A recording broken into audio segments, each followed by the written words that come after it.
Só por uma sequência lógica, gente. Fechar a porta e dizer, Mauri, tem outro piti aí. Já foram 2 hoje, né?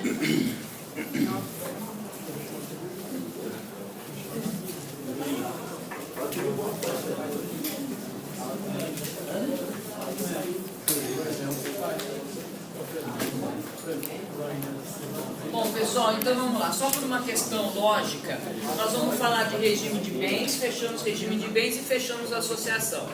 Tá? Com isso nós fechamos família e aquele outro assunto que havia ficado pendurado. Lembra? Ei! Vocês viram o Amaury da Piti? Vou dar um aqui também. Vocês viram a Amaury é o professor do lado, que quando eu chego os meninos contaram que eu já tinha saído lá com a tropa. O homem que nunca vem sozinho, sempre vem com a tropa.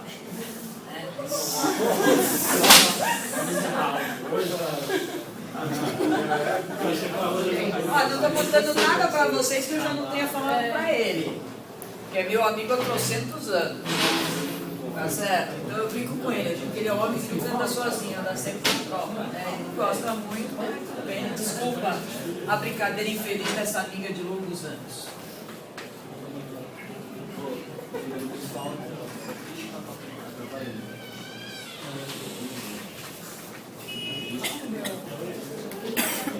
Você é chato, hein, mano? Não te deu calma, calma o quê, Nem vai verdade, né? Sal, França.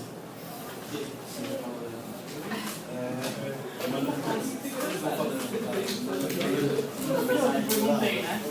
Não fui eu.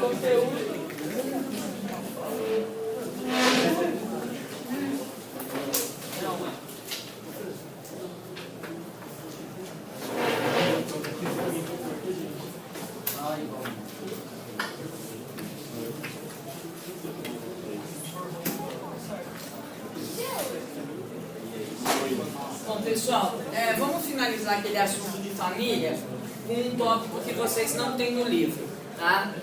Que chama-se regime de bens. O que é regime de bens?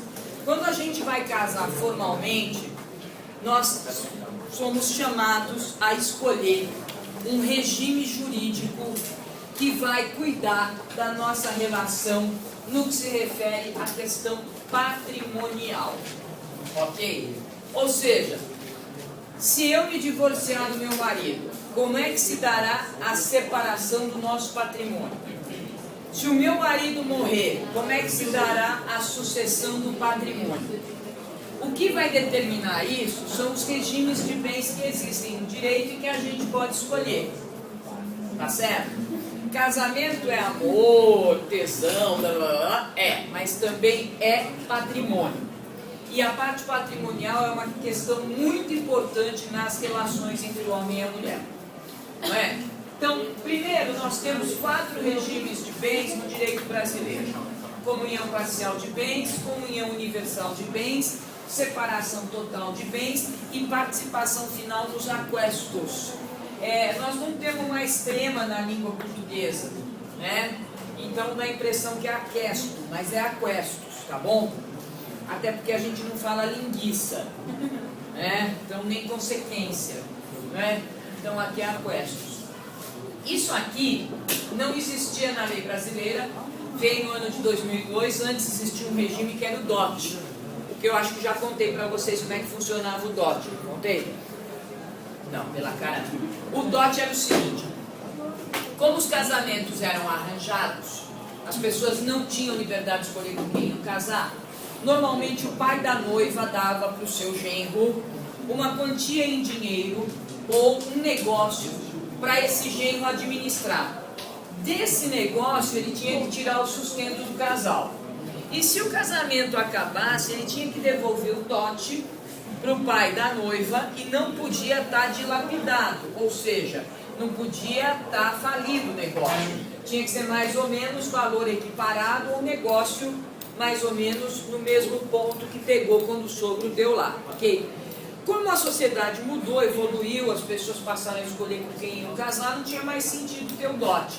Então, até o ano de 2002, ele existiu. mas ele já não era usado, ok? Em 2002 mudou a lei civil do Brasil, e aí então veio esse regime aqui, chamado participação final dos aquestos. Para vocês que daqui a pouco estão em idade casadora, e aqueles que já são casados, né, porque normalmente é assim, né, termina a faculdade, aí passa um ano, dois, aí começa aquela leva de casamento, né? É um inferno de tanto casamento. Então, vocês estão daqui a pouco nessa idade casadora, vocês vão ter que fazer essa escolha aqui. Então vamos lá. Hoje, as pessoas se casam, na sua grande maioria, em comunhão parcial de bens. É o regime usual. Se eu quiser me casar em qualquer um dos outros 3 regimes de bens, eu vou ter que fazer um negócio chamado pacto antinupcial, ou seja, um contrato antes do casamento. E é esse contrato que vai dizer como se dará a questão patrimonial. Mas e se eu não quiser casar? Se eu quiser uma união estável? Não tem problema. Na união estável, a gente tem 2 possibilidades.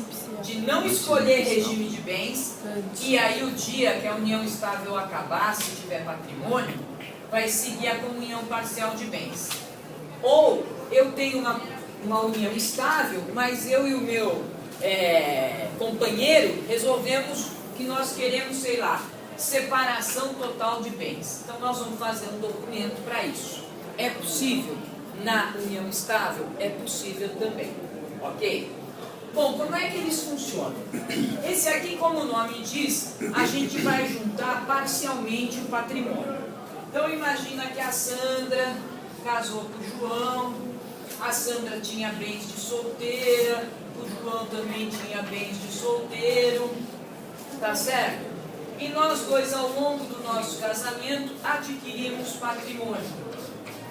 Aqui não interessa quem trabalhou e quem não trabalhou. Por quê? Porque se o homem trabalha e a mulher fica em casa, muitas vezes ela fica em casa, mas ela está cuidando da educação dos filhos e está dando condições para esse homem sair e ganhar o seu dinheiro, o dinheiro da família, tá? Então vamos imaginar que eu me separe do João. Nós vamos ter direito, nós vamos dividir o quê? O que nós adquirimos ao longo do nosso casamento. Eu fico com 50% desse patrimônio e ele com 50% desse patrimônio, tá? Pela lei civil, herança que a gente recebe também não se comunica aqui. Se o João vier a morrer, como é que vai ser o negócio? Como é que vai funcionar? Então a primeira coisa que se verifica quando o João morrer é o regime de bens que eu era casada com ele. Era casada em comunhão parcial de bens? Era. Então o que nós constituímos juntos, eu como viúva tenho direito à metade. Os bens que o João tinha de solteiro vão direto para os nossos filhos. E os bens que ele recebeu de herança também vão direto para os nossos filhos. A herança, ela é muito questionável. Por quê? Porque se entende que para o outro não ter direito, era necessário que houvesse um testamento e nesse testamento ficasse definido que o dia que eu morrer, eu não quero que o meu genro ou a minha nora receba nada daquilo que o meu filho ou a minha filha vai receber da minha herança. Então existe uma complicação jurídica e dependendo de quanto tempo tem de união, aí entram algumas coisas muito específicas, o outro pode ter direito também à herança, tá?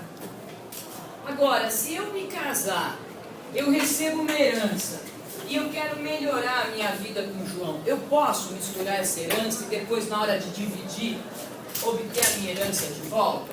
Lógico que posso. Vamos lembrar que a gente tem declaração de imposto de renda, os imóveis eles têm como uma certidão de nascimento de quem era, para quem foi, para quem foi, para quem foi, ok? Então, esse regime aqui é aquele mais usual hoje na sociedade brasileira, que se entende que é justo dividir somente aquilo que foi adquirido ao longo ou na constância do casamento, tá? Vamos imaginar que eu me case com o João de novo, ou com José, porque também vou casar agora 4 vezes, com meu marido deve ser meio chato, né? Mas tudo bem. Então casei aqui em comunhão universal de bens. Comunhão universal de bens, o que que é? É comungar, é juntar.